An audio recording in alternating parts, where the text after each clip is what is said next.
அனைவருக்கும் வணக்கம். Welcome to அமுது குரணி ஸ்டடி. அனலாஜியில் டைப் 2 ஏபிசிடி வச்சு இந்த சம் கொடுத்துருக்காங்க பாருங்கள். ஏசிஇ பிடிஎஃப் எஃப்ஹெச்ஜே இங்கே என்ன வரும் அப்படின்னு கேட்டிருக்காங்க. இப்போ இதுக்கும் என்ன ரிலேஷன் அப்படின்னு கண்டுபிடிக்கலாம். இப்போ ஏக்கு பி போட்டிருக்காங்க. அடுத்தது சிக்கு பாருங்கள். சிக்கு டி போட்டிருக்காங்க. சிக்கு அடுத்த லெட்ரு டி. அடுத்தது ஈக்கு பாருங்கள். ஈக்கு எஃப் போட்டிருக்காங்க. ஈக்கு அடுத்த லெட்ரு எஃப். ஸோ அடுத்தடுத்த லெட்ரு போட்டிருக்காங்க. அது மாதிரி இங்கே பார்ப்போம். எஃப்க்கு பாருங்கள். எஃப்க்கு அடுத்த லெட்ரு ஜி. எஃப்க்கு அடுத்த லெட்ரு ஜி போட்டு. அடுத்தது ஹச்சுக்கு அடுத்த லெட்ரு ஐ. ஹச்சுக்கு அடுத்த லெட்ரு ஐ. அடுத்தது பாருங்கள் ஜேக்கு அடுத்த லெட்ரு கே.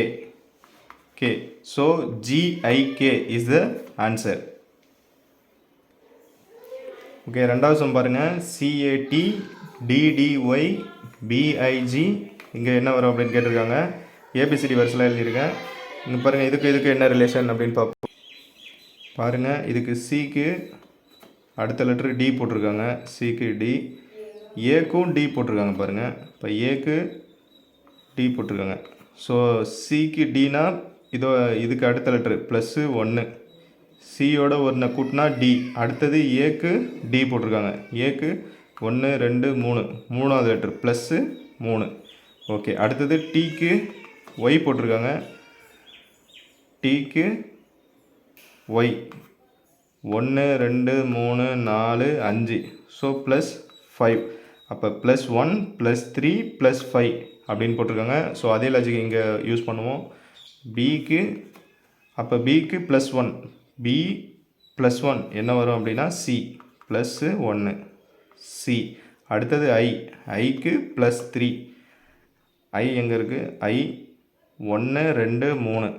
ஐக்கு +3னா எல் வரும். எல் +3. அடுத்தது ஜிக்கு என்ன வரும் அப்படின்னு பார்த்தீங்கன்னா +5. ஜி இங்கே இருக்குது. 1 2 3 4 5 எல். இப்போ ஜிக்கு +5 அதுவும் எல் வருது. So CLL option A is the answer. Okay. First time இந்த வீடியோ பார்க்குறவங்க மறக்காம சேனலை சப்ஸ்கிரைப் பண்ணிக்கோங்க. தேங்க்யூ.